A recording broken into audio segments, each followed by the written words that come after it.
¿Qué tal amigos y amigas? ¿Cómo están? Muy buenos días, bienvenidos y bienvenidas a Diálogos de Cuarentena. Soy Laura Urbina y les voy a acompañar durante esta media hora para conversar y alejarnos un poquito de las complicaciones de la pandemia. Les comento que hoy tengo un gran invitado. Nos complace en presentar a Braulio Muñoz, connotado escritor chimbotano, con quien vamos a conversar sobre la nueva edición de su novela Los apuntes de Alejandro. Les vamos a dar la cordial bienvenida aquí a Diálogos de Cuarentena. ¿Qué tal? Muy buenos días. Muy buenos días, Laura. ¿Cómo te va? ¿Todo bien? Sí, todo bien, aquí contenta de conversar contigo acerca de tu nueva edición de la obra Los apuntes de Alejandro, y estamos prestos para escucharte, ¿no? Y conocer un poquito más acerca de esta obra. Sí, no, yo contento con la nueva edición. Parece que ha salido muy bien. Y bueno, ojalá que pueda estar dispuesta para los lectores en Chimbote pronto, porque con esto de la pandemia, pues todas las cosas se vuelven un poco más lentas, ¿no? Y sí, vamos a comentar, Braulio, para que los oyentes de Radio Santo Domingo y de los que nos siguen en redes puedan conocerte un poquito más. Les comento que Braulio Muñoz, pues nació en 1946 en Chimbote, partió a Estados Unidos cuando tenía 22 años, estudió física y filosofía en la Universidad de Rhode Island y se doctoró luego en sociología por la Universidad de Pensilvania. Y también ha publicado las novelas Alejandro y los pescadores de Tangay en el 2007, Los apuntes de Alejandro en el 2009 y El Micha en el 2014. Pero hoy vamos a hablar acerca de los apuntes de Alejandro, esta nueva edición que ha salido recién, ¿no? Hace muy poquito. Sí, hace solamente una semana o semana y media. Exacto. Y Braulio, coméntanos acerca de esta novela. ¿Qué quieres expresar con la historia de Alejandro, los apuntes de Alejandro?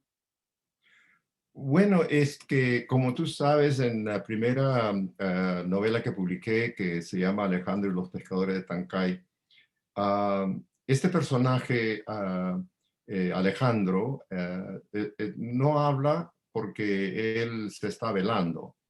Entonces, esa voz me pareció que debía de darse a conocer al puerto, ¿no? En parte porque es un personaje que vivió los años 60 de una forma muy, como te diría, entregada, ¿no? A los movimientos sociales. Y como todo joven también, claro, también experimentó muchas emociones, ¿no? De juveniles, de amorosas y aventuras. Y bueno, me pareció que ese tiempo de Chimbote, entre el 63 y el 68, donde yo visité Chimbote, estuve en Chimbote solamente esos 5 años, nací en Chimbote y siempre me considero pata salada, pero solamente estuve en Chimbote, creo, 3 meses, me imagino, máximo, me imagino, Ajá. antes de partir a Lima. Y no regresé hasta que tuve 17 años, ¿no? Entonces, para mí Chimbote es el Chimbote del 63 hasta el 68. Ujú. Entonces, pues yo quería decir algo sobre ese tiempo, sobre ese periodo un poco convulso, pero también prometedor, un poco caótico, pero también con mucha esperanza. Y quería decir algo sobre eso, pues. Ujú. Claro, en esta novela, Los apuntes de Alejandro, precisamente pues se habla de la época del 60, ¿no? Y también es bonito porque nosotros a los jóvenes no conocemos esa etapa de Chimbote, ¿no? He podido recordar o aprender respecto a la casa del niño. También en la novela se recorren algunas estampas de Chimbote, cómo era el mercado modelo, el tren de Guayanca, ¿no? En la ex estación, el ferrocarril de Chimbote. Esa historia me parece bastante rica y que nosotros la podemos encontrar en tu novela. Gracias. Bueno, sí, yo traté mucho de dar pinceladas sobre ese periodo, ¿no? En parte lo hice también, y debo confesarlo, en parte lo hice también porque veía que ese periodo no se conocía bien en Chimbote. Parecía que uno veía como un paraíso que se destruyó o un capitalismo voraz, completamente irresponsable por otro lado, ¿no? Ujú, Y no había pues ese estado medio de los chicos que crecieron de la generación que creció en ese tiempo, ¿no? Y yo dije hace poco, ¿no? Que hay que recordar que en esos años había gente como Prieto Luna caminando por las calles de Chimbote, ujú, Juan Ojeda, no, varias personas como Oscar Colchado, y también, claro, Julio Ortega, uno de los más grandes críticos literarios del Perú, ¿no? O sea, estamos pues, habíamos ignorado esa parte de Chimbote. Yo quería decir algo sobre eso, ¿no? Y para eso, este joven, que tendrá más o menos 18, 19, 20 años, me pareció a mí una manera muy particular de enfocar a ese periodo. ajá. Sí, es bastante interesante conocer nuestra historia, ¿no? Y también me llamó la atención en la novela cuando Alejandro comenta que Chimbote parecía a punto de convertirse en el centro más inhumano del capitalismo moderno del Perú. Esa frase es bastante fuerte, ¿no? Dentro del texto. Sí, porque en realidad eso es lo que casi ocurrió, ¿no? Se destruyó la bahía. O sea, la destrucción de esa bahía que todavía existía en los 60 fue horrible. O sea, las fábricas botaban el desagüe directamente a la playa. O sea, era una cosa horrible. Habían represiones sangrientas contra los siderúrgicos, contra los pescadores que tenían ¿cómo se llama? Su local mirando al mar, contra los obreros de construcción civil. Yo fui secretario general del Sindicato de Construcción Civil y Anexos por un tiempo y vi pues en carne propia, ¿no? Cómo pasaba esos días, ¿no? Entonces yo creo que en cierto modo parecía que esos años iban a ser aciagos. Felizmente que eso se balancea, o sea, hay un balance de esas tendencias con las otras tendencias, la tendencia de la cultura, como tú mencionabas hace poco sobre la Casa del Niño Chimbotano, que fue un lugar maravilloso. Fíjate, imagínate que yo bueno, no traté, sino fui un actor, creo, por un poco de tiempo. Pero mira, con esas pocas cosas que hacíamos, y poníamos pues veladas y recitales y el resto. Con ese poco cobramos muy poquísimo, con un sol la entrada, algo así. Con eso poco de dinero pudimos apoyar a la fundación y después a la construcción del campamento Atahualpa para niños pobres de Chimbote. Y nosotros los llevábamos los fines de semana, se quedaban 3 días, a veces en el verano una semana, porque no, esos chicos pues no había dónde ir en Chimbote en esos años. Entonces, hay eso, ¿no? O sea, sí, claro que hubo ese momento, esos momentos aciagos de represión, ¿no? De casi una insensatez con el ambiente, ¿no? Pero al mismo tiempo había otros focos de luces, digamos, ¿no? Donde la oscuridad nunca fue total. Ujú. Exacto, ¿no? Señalas que en el 60 pues las pesqueras contaminaron nuestra bahía, nuestra hermosa bahía. Sin embargo, los chimbotanos seguimos contaminando porque los desagües domésticos siguen yendo a nuestro mar, ¿no? Y han pasado más de cuántos años, del 60 hasta la fecha, y que seguimos contaminando, no solo las fábricas, ¿no? Sino también nosotros. Y hasta ahora no hay una planta de tratamiento de aguas residuales. Creo que eso es lo peor que nos puede pasar, ¿no? Sí, bueno, yo no sé mucho de la situación actual. Como tú sabes, yo voy al Perú solamente muy de vez en cuando Ah, y me las paso solamente con los chicos poetas y escritores y entonces no tengo esa preocupación, pero tengo amigos y amigas en Chimbote que están muy preocupadas por eso y están organizándose, hacen protestas, ¿no? Entonces yo creo que, o sea, sí, seguimos malogrando la bahía por un lado, pero no, pero hay resistencia. O sea, eso es lo que quiero decir. Hay resistencia. Hay gente que se da cuenta de que eso no debe ser y luchan por mejorar, ¿no? Entonces, ojalá que con el tiempo esas fuerzas sean más, más convincentes para el resto de los chimbotanos, ¿no? exacto, sí, ¿no? Uno de los colectivos que está en la lucha es Chimbote de Pie, que viene impulsando pues que se construya, ya se instale una planta de tratamiento de aguas residuales, esperemos que así lo sea. Y Braulio, coméntanos un poquito esas épocas de los 60, ya que nosotros no hemos vivido, y para las personas o los oyentes que tampoco han vivido, ¿cómo era nuestra bahía? ¿Cómo era ese Chimbote?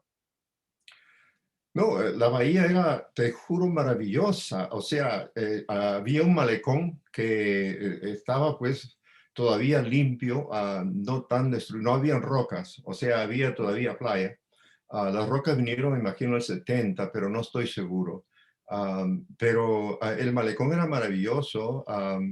El Hotel Chimú era un centro de reunión de cultura y también de turistas. O sea, se comía afuera en mesas con manteles de algodón y flores. O sea, era una cosa un poco diferente. Y habían palmeras. Ahora ya no ah, existe. no, no existen, no existen. Cuando yo estuve allá, había pocas ya. Y cuando salí el 68 quedaban tres. Pero eso todavía existía. Al mismo tiempo, pues Chimbote en esos tiempos era también un hervidero de cosas nuevas. O sea, mucha gente que había venido de la sierra y que venía de otras partes del Perú donde no había pues cinemas. Por primera vez en su vida iban a ver una película, ¿no? De uno de charros, de lo que sea, pero era una película. Y había pues colas en los cinemas, habían colas. Y en cada cola, al lado de cada cola, había unos puestecitos maravillosos que se vendían choncholí. Y en su panca y su ají, ¿no? Entonces estamos hablando pues de las noches donde la luna parecía demorarse en partir, ¿no? Se quedaba, y era maravilloso, pues, ¿no? Habían clubes sociales, habían restaurantes, y claro, al mismo tiempo, pues también habían lugares de roce, ¿no? De roce a veces violento, ¿no? Era como puerto, ¿no? En ese sentido. Me gustaba, pero había cosas muy interesantes. Mira, había, por ejemplo, se organizó, los jóvenes de Chimbote organizaron la primera Convención Nacional de Juventudes del Perú. Iba a quedar, y nos íbamos a quedar por 3 o 4 días, creo, no me acuerdo ya. Pero no, la policía intervino y nos despejó al segundo día. ¿Por qué? Porque estábamos haciendo reclamos completamente fuertes para la defensa de las 200 millas, claro, pero más que todo para la creación de una universidad en Chimbote. No había universidad. Entonces, ni la normal, la normal estaba recién iniciándose ahí por cerca de la siderúrgica, ¿no? No sé cómo se llama ese lugar, no me he olvidado. ¿San Pedro? Ah, ¿Cómo se llama? ¿Universidad San Pedro? No, se llamaba normal, era una Ah, ya. normal, donde ahora creo que queda la Universidad de San Pedro, pero no, eso sí no estoy seguro, pero se llamaba la normal y era solamente para profesores, para educar profesores. Pero no había una universidad. Entonces nosotros, imagínate, ahora hay tres, o por lo menos creo que hay tres, quizás más, ¿no? Am, pero ha habido progreso. No había, teníamos que ir a Trujillo o a Lima a estudiar, ¿no? Entonces, y habíamos mucha gente, muchos jóvenes, o sea, Chimbote en esos años ya empezó a ser un puerto de jóvenes, ¿no? Claro, y en la novela también, como tú comentabas, se añora o hace referencia a la casa del niño chimotano. ¿no? Donde, pues, como tú bien relatabas, se realizaban actividades a favor de los niños más necesitados. Pero ahora ya no hay eso en Chimbote. ¿Qué hace falta para volver a tener esa casa del niño? Eso me parece a mí que sería maravilloso. Lo que hizo posible en esos años la Casa del Niño, en parte, fue una persona que fue casi el timón de todo eso, que era Julián Corbacho. Él era un mecenas para esa Casa del Niño. Él ponía mucho del dinero que se necesitaba para hacer muchas cosas, ¿no? Y bueno, había, mira, imagínate en esos años, había gente de todas partes del mundo y uno de ellos fue un chileno que se llamaba Franklin. Ese fue, se había graduado de la Universidad de Chile como director de teatro y se vino caminando desde allá. En esos años estábamos hablando del tiempo donde la gente caminaba con su mochila, pues, ¿no? Y llegó caminando a Chimbote un día y se quedó a dormir debajo del proscenio de la casa del niño. Y Julián Corbacho le daba su subvención para que se quede y el hombre se quedó por años, hasta que al fin, después de, creo que hizo como 3 o 4 presentaciones hicimos, por ejemplo, La Isla Feliz. No hay Isla Feliz, ese teatro maravilloso. Ah, eh, pero esa clase de cosas sucedieron en la casa del niño, ¿no? También habían, pues, profesores que se reunían ahí. Los profesores mismos eventualmente tuvieron un lugar para profesores, ¿no? Ah, y que fue también un centro bien poderoso de efervescencia cultural y de resistencia. Pero la Casa del Niño había muchos profesores que venían y porque les gustaba la literatura y hacían recitales y eran pues actores del momento, ¿no? Eso es lo que pasó conmigo, ¿no? Yo, ¿qué voy a ser actor? Pero me pasó conmigo, me convencieron que haga el papel, ¿no? Del viejo en La Nueva Isla Feliz. Pero bueno, Claro, pero ¿qué haría falta ahora para volver a la casa del niño? ¿Crees que las autoridades deben estar comprometidas en ello? ¿Los chimbotanos también deberían impulsar una causa parecida? yo creo que sí, mira, lo que se necesita para una cosa así es el lugar, en primer lugar. Tener un lugar, en esos años, aún en esos años, era difícil conseguir un lugar. Es darle el espacio y darle la infraestructura, ¿no? Porque eso no cuesta poco. Y eso puede hacerse solamente si hay como un presupuesto de la municipalidad, ¿no? Donde hagan esa clase de cosas, inversión, ¿no? El resto, el personal, te lo juro que no van a querer pagar, que se les pague. ¿Cuántas personas como tú, con muchos de mis amigas y mis amigos de Chimbote, le gustaría tener un sábado a ir a declamar sus poesías? No te van a cobrar.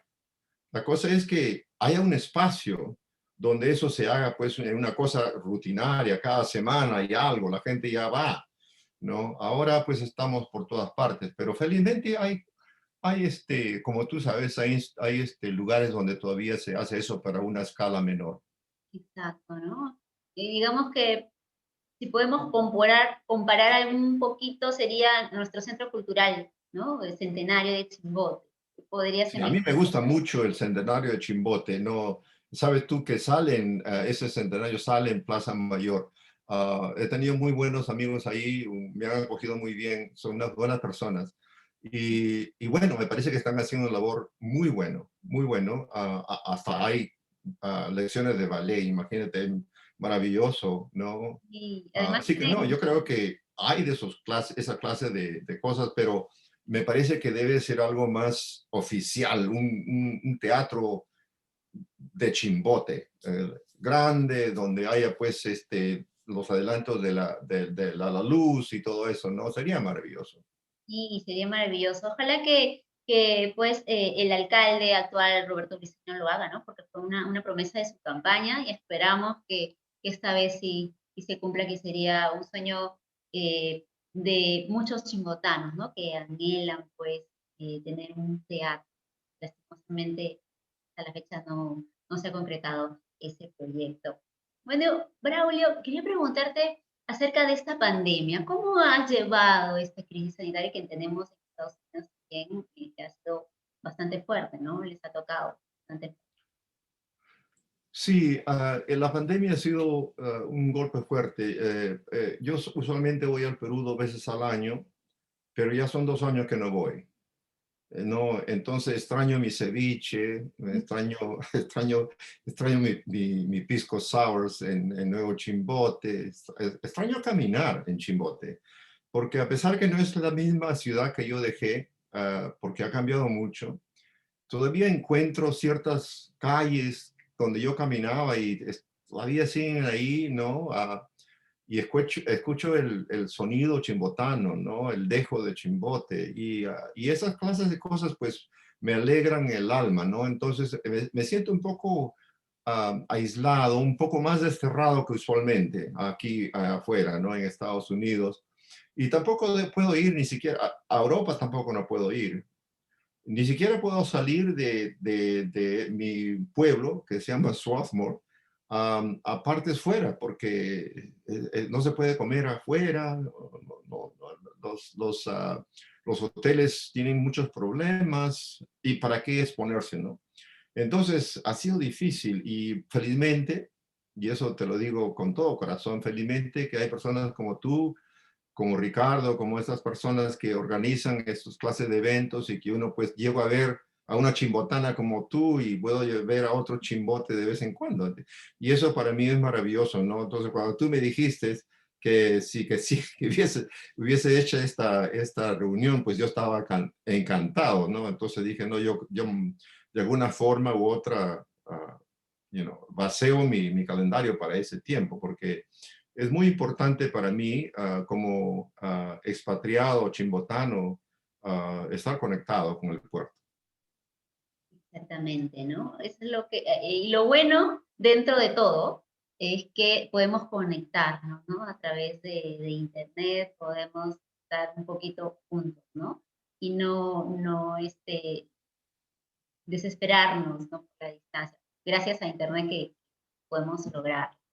Y bueno, en Braulio ya estamos llegando a la parte final de la entrevista. Cuéntanos, ¿qué significa para ti pues esta nueva edición de tu novela Los apuntes de Alejandro? Bueno, yo estoy contentísimo con esa edición porque me gustaría que los chicos de Chimbote, la juventud, lea ese libro para que se reconozcan. En parte, como tú sabes, ese libro tiene notas de pie, muchas notas de pie. Y esas notas de pie hacen alusión a las diferentes cosas que existían en la cabeza de los jóvenes como yo en esos años, ¿no? Hay cosas de Cantinflas, sobre un montón de cosas, ¿no? Que ahora ya la gente no sabe mucho, ¿no? Por ejemplo, no, el señor este que hacía ¿cómo el fisicoculturismo sin pesas, ¿no? Esa clase de cosas ya no hay.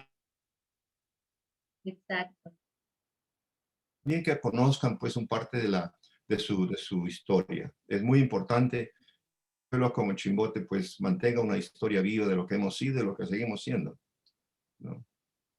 exacto. Y también te agradecemos porque en la novela, amigos, yo les cuento que tengo la primera edición de Los apuntes de Alejandro, y es interesante, como tú dices, leer también las notas de pie, porque ahí te van narrando algunos detallitos, algunas referencias de escritores, de cantantes o de cosas que no conocíamos, pues, ¿no? Nosotros durante ese tiempo. Y es bastante interesante leerlo. Me ha encantado la novela. Espero que en esta nueva edición sea todo un éxito, que más chimotanos conozcamos tu obra y a través de ella conozcamos un poquito más de nuestro puerto querido, ¿no? Y bueno, agradecerte por este tiempo, por esta entrevista. Muchas gracias, Braulio.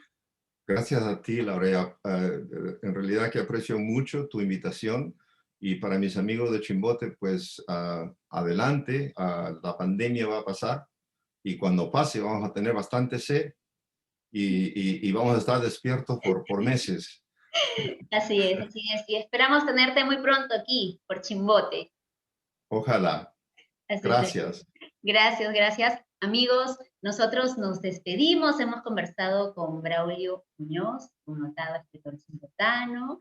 Y bueno, nosotros esperamos encontrarnos el próximo sábado aquí en Radio Santo Domingo. Permiso, muy buenos